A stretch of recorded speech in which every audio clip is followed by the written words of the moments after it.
السلام عليكم ورحمة الله وبركاته. بسم الله الرحمن الرحيم. الحمد لله رب العالمين، والصلاة والسلام على سيد الأنبياء والمرسلين وعلى آله وصحبه أجمعين، أما بعد. عن حذيفة اليمان رضي الله عنه أن النبي صلى الله عليه أنه قال: نزلت الأمانة ثم نزل القرآن فعلموا من القرآن وعلموا من السنة. Everyone is comfortable in English, or you want me to switch my channel? Inshallah. Okay. The short hadith that I just recited is narrated by Imam Muslim in his Sahih.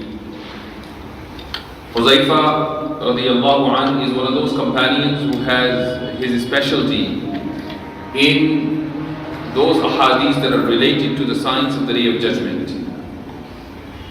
Huzaifa radiyallahu anhu says that Rasulullah sallallahu alayhi wa sallam made two statements. I have already witnessed one of them, and I am waiting for the second.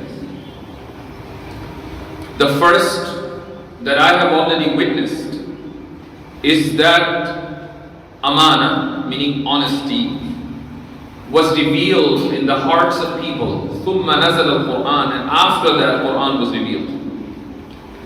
And when the Quran was revealed, فَعَلِمُوا مِنَ الْقُرْآنِ وَعَلِمُوا مِنَ السُّنَّةِ, people who received honesty from Allah, they learned from the Quran and they learned from the Sunnah of Rasulullah sallallahu alayhi wa sallam.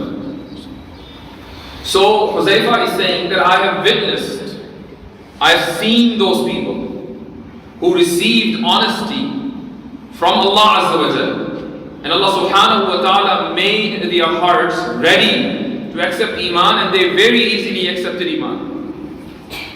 You know that Rasulullah sallallahu alayhi wa sallam became the Prophet of Allah on the very first day Sayyidah Khadija radiyallahu anha accepted Islam. The very first day of Abu Bakr Siddiq radiyallahu anha accepted Islam. In next few days, Abdullah ibn Mas'ud, Usman ibn Affan, Ali ibn Abi Talib, and many Sahaba radiyallahu anhum accepted Islam. Why it was so easy for them to accept Iman, and why it was so difficult for Abu Jahl to accept Iman? How come he refused Iman, and how come Umar ibn al-Khattab radiyallahu anhu accepted Iman? The reason is that those who accepted Iman, they already had honesty in their heart. They were being honest to themselves, and that's why they were ready to accept Iman. Those who refused Iman, they had no honesty in their heart, and that's the reason why it wasn't easy for them to come into the fold of Islam. So Huzaifa radiyallahu anhu says that this is what I've already witnessed. The second thing that Rasulullah sallallahu alayhi wa sallam mentioned, and I am still waiting, and I'm sure it's going to happen. The thing that I'm waiting is that one will sleep one day, next morning he will wake up, and he will see that honesty will depart his heart. There is no honesty in his heart. And after that, people will start leaving Islam. One will be mu'min in the evening and become kafir in the morning, or he will be mu'min in the morning and become kafir in the evening. That's how quickly and rapidly people will start leaving Iman in Islam. This is the second thing that I'm waiting. Then after that, Imam Muslim rahimahullah narrates the second hadith after this one. He says that tu'radul fitanu ala al-qulub, that doubts are presented to hearts. Some people accept those doubts and some people reject them. Now the question is that what is the relation between the second hadith and the first hadith? The relation between the two hadiths is that those people, those hearts that accept doubts, that entertain doubts, are those hearts that have no honesty in them. And if doubts are presented to your hearts and you do not entertain them, then mabruk, you have honesty in your heart. Now the entire issue of Iman and apostasy or atheism, Iman and kufr, it's all about honesty. Now what is the meaning of honesty? That's the $1,000,000 question. What's the meaning of honesty? Honesty is not that you become, it's not only that you become an honest trader, or you become an honest customer, or you become an honest husband, or you become an honest father, or you become an honest friend. Of course, all of these things are different forms of honesty. But the most important thing, before any other form of honesty, that you become honest to yourself. We have to become honest to ourselves. How do we become honest to ourselves? We have to admit that we do not know everything. We have to admit that what we do not know is far more than what we know. And this is a fact, and nobody in the world can challenge this fact. Just give me one example in the whole wide world. One example. And I demand only one example, not the second. This person comes up and he says that I know everything in the world. Is there any example?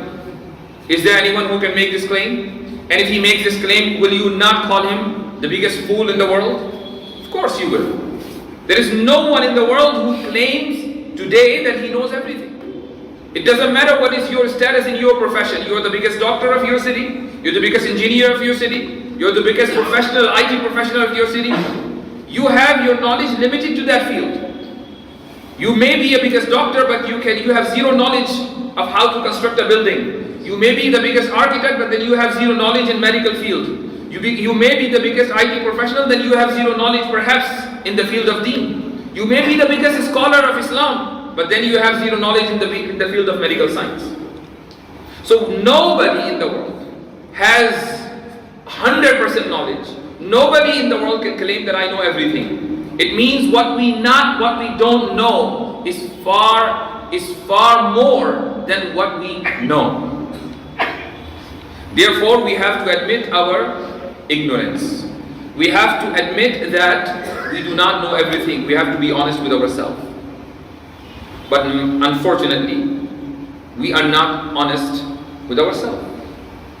Whenever doubts are presented to our hearts, we entertain those doubts. Let me give an example of yesterday, my phone conversation with a person from Punjab. Somehow he was able to reach me. We were driving from Hajj Bhavan to a friend's house, and I was in the car. So I thought, let's utilize this time. So this person was able to contact me on WhatsApp, and I received his call. So he said, Mufti Saab, I watched your video and some of the videos of ex-Muslims on YouTube channel, and for last 2 months, my whole social life is completely ruined. Every day I'm thinking that, am I on the right path? Does Allah exist? Every day I'm thinking that I am praying 5 times daily in the Masjid, but am I wasting my time, or is it really an act of worship? For last 2 months, I cannot help myself. I used to do wazifa of 1,000 istighfar every day. I used to recite Quran every day. I used to do this and that, but everything is stopped since I started watching the videos of some ex-Muslims on YouTube. And I said to this brother, same question I asked him, do you know everything? He said, no. I said, what is the level of your dini knowledge? He said, I know a few basic things. Then if that is the case, then how in the world you are entertaining these doubts? Why don't you simply say to shaitan that I firmly believe in Allah without any argument, without any proof? I cannot surrender my will to your will, because my will has been surrendered to the will of Allah. Simply say that and you will be out of this waswasa. You will be out of this problem. So respected brothers, we have to admit our ignorance, and we have to be honest with ourselves. This is the only way we can get rid of all these doubts that bother us in our life. However, unfortunately, in the Muslim Ummah, we see a rising problem of apostasy and atheism. There are many Muslim youth in colleges and universities, even in schools, who are leaving Islam, or simply they have many doubts in their heart. Either they don't have any person to whom they can refer with their questions, or if they ever try to refer to a person with their questions, they do not get a proper response. So they are like hiding their kufr. In front of their parents, they are pretending to be Muslims, but deep down in their heart, they have become kuffar. Rasulullah sallallahu alayhi wasallam's hadith has already been witnessed that there will be people who will be mu'min in the morning and kafir in the evening, and this is what's happening today. According to the Pew Research Foundation, it's a very reputable organization, in America alone, 23% Muslim youth are living Islam every year. So if around 25%, 23 to 25%, if around 25% people in schools and colleges, after the efforts of da'wah, accepting Islam, the same number is leaving Islam. So it's not like the Muslim Ummah is increasing in number. Same ratio. Why? What's happening? What's wrong? Are we not on the right track? Are we not on the right path? What is the reason? According to my analysis, there are two major reasons that why our hearts entertain some doubts. The first reason is scientism, and the second reason is liberalism. Scientism means that our morality, our way of life, the way how we live, the way how we see this life, it has to be set by science. It is called scientism. Liberalism is very obvious, but many people do not understand the definition of liberalism. Liberalism in reality has three values. Number one, equality. Number two, freedom, full freedom. And number three, progress. Let's talk about scientism. We have this habit of understanding everything in the light of science. The moment we see that certain issue, social issue or a religious issue or certain ayah of the Quran or certain hadith of Rasulullah sallallahu alaihi wasallam apparently is in conflict with science, we become skeptic towards the Quran, towards the hadith. Why? Because we have full 100% confirmed faith in science, and it is a problem. It's a problem. I am not saying that Quran is in complete coherence with science. I'm not saying that. I openly say that there are many scientific theories that are against the Quran. Many scientific theories that are against the hadith of Rasulullah sallallahu alaihi wasallam. So what? So what? Is science confirmed? Has it completed its course? Is science not evolving anymore? Science is ever changing. If it is not changing, then it's not science. Let me give you an example. Suppose you have Taj Mahal, a classic, you can say, miracle of mankind. A perfect mega structure, and you want to do its comparison with a modern building, but the modern building is under construction.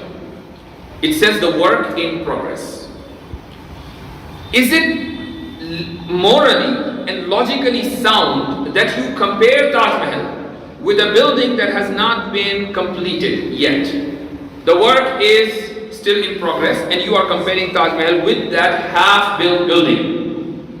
Your comparison will never be right. It will always give you wrong data. It will never be convincing. and you will be considered fool if you continue that comparison. You will say, well, let the building be complete first, then only I will compare Taj Mahal with that new building. Science. In this field, the work is always in progress. The construction is never complete. Therefore, if you compare the Quran in the field of infrastructure, it's like Taj Mahal. If you compare the Quran with a theory, with a scientific theory, and you find certain conflicts between the scientific theory and the Quran, and you become skeptic towards the Quran because you have firm faith in science, then you are making the same mistake as the one who started comparing Taj Mahal with a half-built building. Remember one thing, respected brothers. The most accurate theory of science may change tomorrow. And if it can change tomorrow, then it is not right for us to judge the Quran according to that theory. Let me give you an example. The entire science depends on one type of argument. This type of argument is called induction, the argument of induction. It is also known as the problem of induction. I don't know if you have heard this term, the problem of black swan. What is the problem of induction? Example. Suppose medical science is able to invent some vaccine for a disease. You know that how vaccine is presented to the people. It has to go through lab testing. Few thousand people have to take that vaccine. After those few thousand experiments, then medical doctors say that we are confirmed that 70 to 80% of the time this vaccine will work. Now, did they test that vaccine on every single human being? No. Are they saying that every single person who will receive this vaccine will be cured? No. 20 to 25,000 people receive vaccine, and on the basis of this experiment, they induce, this is called the argument of induction. They say that anyone who will receive this vaccine, hopefully this vaccine will work for him. But it is possible that it may not work with some people, with some race. Maybe it won't work in Africa. Maybe it won't work on white people. Or maybe it won't work on Asians. It is possible. It happened many times. There were, in Europe, once upon a time, a particular white bird. So the Europeans started saying that only white bird exists. This bird only exists in white color. But when colonialism happened and the Western people, they started traveling to Africa and to Asia, they found that the same breed also exists in black color. What happened? They induced that this particular breed of bird exists only in white color, but later on they found that even the black color also exists. This is called the problem of induction. The entire science is based on the argument of induction, and the argument of induction can be problematic, can be wrong, can change. The Quran is not based on the argument of induction. Islamic Aqidah is based on the argument of deduction. The argument of deduction is definite. The argument of induction is indefinite. How in the world it will be morally correct that you judge what is definite in the light of what is indefinite? It is impossible. This is the problem of scientism. This is the first root cause. The second root cause of apostasy and atheism is what I say, liberalism. Many people think that it is perfect to live in a society that believes in freedom, that believes in equality, that believes in progress. Three moral values. Let's talk about these three moral values. Freedom. Liberal democracies and liberal societies promise their citizens that they will enjoy full-fledged freedom. But do they? It's a delusion. That is the problem. Let me give you an example. The first example is transgenderism. You know, especially in the Western world, people have free access to this domain, transgenderism. They can change their gender anytime. Just recently, the Canadian Prime Minister officially on his Twitter handle announced that my youngest son, I feel proud to make this announcement that he has come out of the closet. Coming out of the closet means that he just comes out of the world and he says that I no longer associate myself to the gender I was born in. I am no longer a boy. I am today, or from now on, I associate myself as a girl or something like that. This is called transgenderism. In the same country, Canada, there is a person who is in his 60s. By birth, he's a man. But he identifies himself as a 9-year-old girl. He's in his 60s. He's an elderly person. He identifies himself as a 9-year-old girl. Does he have a right? Well, under this liberalism, he does.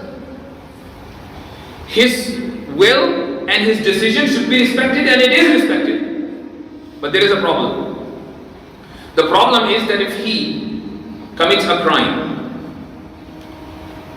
which court will deal his crime? A juvenile court or an adult court? Now the society will collapse. Definitely he will be dealt in the adult court, not a juvenile court. Why? I thought we respect everyone's decision. I thought that if a person changes his gender, no problem, everybody has to respect. He changed his gender, and not only his gender, his age. Changing your age is easier than changing your gender.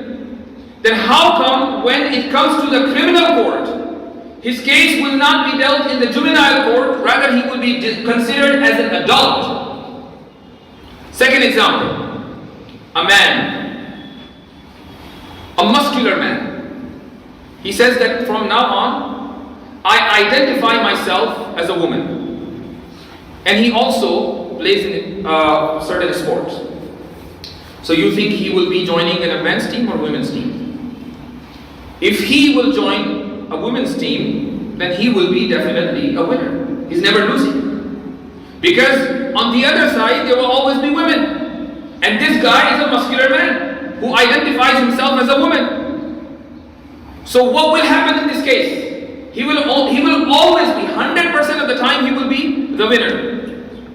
The society will not accept. The society will say, well, you're a muscular man, you should play in men's team. But the problem is why? This is called inconsistency. On one side you claim that you give absolute freedom to your citizens, but when they try to claim absolute freedom, you make it restricted. Which means freedom is never absolute, neither in the liberal society nor in the traditional society. So this is a delusional case if you think that a liberal society promises an absolute freedom. It is not possible. It's not possible. Second example, the second value. The second value is equality. Under equality, people think that men and women are equal in liberal society. In Islam, they are not. How great it is that men and women, they both enjoy an equal status. If we have been created in a same way, then we should be treated in the same way. If our DNA is same, is that our gender is different. Our DNA is same, then how come we are treated differently? We should be treated equally, and this is the biggest slogan in the Western world. Equality between two genders. But let me ask you this question. People raise objection against Islam, saying that Islam does not give equal status to women. Let me ask you this question. Will Allah treat men and women differently on the Day of Judgment? No. A woman will be able to enter Jannah, just like a man will be able to enter Jannah. Just like a woman will be in the hellfire, a man will be in the hellfire. If you pray 2 rakah, and suppose you get XYZ reward, the same 2 rakah are performed by a woman, will she not get the same reward? She will get the same reward. Everything is same. You recite one ayah of the Quran, on every single letter you acquire 10 rewards. Suppose if the same ayah of the Quran is recited by a woman, she will get the same amount of reward. So where is the difference? The difference is in our social role in this dunya. Men are given different responsibilities, women were given different responsibilities. Now let me ask you another question. Suppose you work in a company. Your role is that you're an IT professional, you work as an HR, or maybe you're a CEO of the company, or COO, or whatever. You hold a position in the company. Now this company has 100 employees. These many employees come to you and they say that we want to be treated equally, just like the director of the company is treated, just like the CEO of the company is treated. We want to be treated in the same way because we work under the same roof. Is it possible? It is not possible. The protocols the CEO enjoys will not be given to other ordinary employees. Another example. We live in a democracy that has a president and a prime minister and a chief minister and many ministers and other officials. The president has his protocols. A layman on the street says that I am the citizen of this country and therefore I claim, I want the same protocols that are given to the president because he is my president and he is also the citizen of this country just like I am. Is his demand right? No. The president is the president, the prime minister is the prime minister, and you're just a layman. You don't deserve those protocols. That is special treatment. It means unequal treatment, inequality is essential for any system to survive. A company cannot survive on the basis of equality. A country cannot survive on the basis of equality. Then how come a society can survive on the basis of equality? It is not possible for a society to give equal rule, equal responsibilities and equal rights to all its citizens. It's not possible. Rights are given based on your capabilities. Rights are given based on your capacities. Rights are given based on your physics.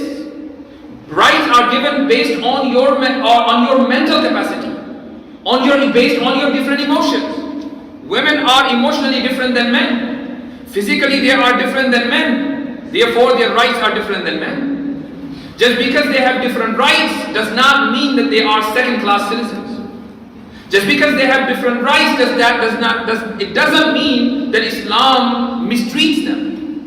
So the concept of equality does not work within one gender. How is it possible that it will work between two genders? Third, the third moral value of liberalism is called progressivism. What is the meaning of progressivism? Progressivism means that as we progress in time, we are morally getting better and better. So 500 years ago, we were living in dark ages. 1500 years ago, we were living in classical ages. 2000 years ago, we were living in ancient time. We were better 1500 years ago if we compared ourselves with 2000 years ago. We are today far better than those people who lived 500 years ago, because as we progress in time, we're getting better and better. But tell me one thing. Is it a right parameter that as we progress in time, we morally become better? Is it a right standard and parameter? Definitely not. Because what makes us better is knowledge. What makes us better is right and sound information. And there is no guarantee that as we progress in time, we become educated. There is no guarantee. It is possible that people who lived 500 years ago were far educated and better and highly civilized than people today. It is possible that people who lived 5,000 years ago were far civilized than people today. This progressivism is nothing but a dogma. You know dogma? Dogma is that I believe without any argument. I believe without any evidence. There is not a single evidence. With liberals, if you ask them, what is your evidence that as you progress in time, you morally become better? Give us one evidence. There is no evidence. We just believe. Islam teaches us contrary to that. Rasulullah sallallahu alayhi wa sallam says, خَيْرُ الْقُرُونِ قَرْنِي ثُمَّ الَّذِينَ يَلُونَهُمْ ثُمَّ الَّذِينَ يَلُونَهُمْ. In Islam, as we go back, we become morally better. As we go back to Rasulullah sallallahu alayhi wa sallam's time, the closer we are to Rasulullah sallallahu alaihi wasallam's time, we are morally better. But liberalism teaches us that as we go away from Rasulullah sallallahu alaihi wasallam's time, we morally become better. These are two different worlds. We have an evidence that as we go back in time, we become morally better. We have an evidence. Why? Our evidence is that Rasulullah sallallahu alaihi wasallam is the source of morality. As we go closer to the source, we become morally better. What is your source of morality? What is the source of morality for liberalism? There is no source of morality. It is time. And nothing other than time. And time is a dimension, is not a source of anything. Time is a dimension, it's a fourth dimension. It's not a source of anything. So where is the evidence for liberals that as we progress in time, we become morally better? We have an evidence that as we go back in time, we become morally better. So we have an evidence and they don't. These are two problems in youth life: scientism and liberalism. And I want you to practice one thing, and inshallah, no doubt will ever bother you. What is that? One suggestion. You all have to be skeptic. You understand skepticism? Skeptical means that you have to raise doubts. You have to be doubtful. You all have to be skeptic. Not towards your deen, towards science. Not towards the Quran, towards liberalism. Why? Because science is ever changing. Liberalism has no evidence. So, the concept that has no evidence, should you be doubtful about it or not? The concept that always changes, yesterday it was something else and tomorrow it will be something else, should you be skeptical about it or not? So what has inconsistency, it deserves your doubt. What has no inconsistency in it, it does not deserve your doubt. Islam has consistency. It is not inconsistent, it has consistency from day one till the last day. Therefore, it doesn't deserve your doubt.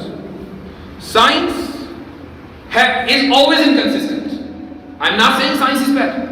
We have to give science its due position. That's all what I'm saying. So science is always inconsistent. So if something is inconsistent, be skeptical about it.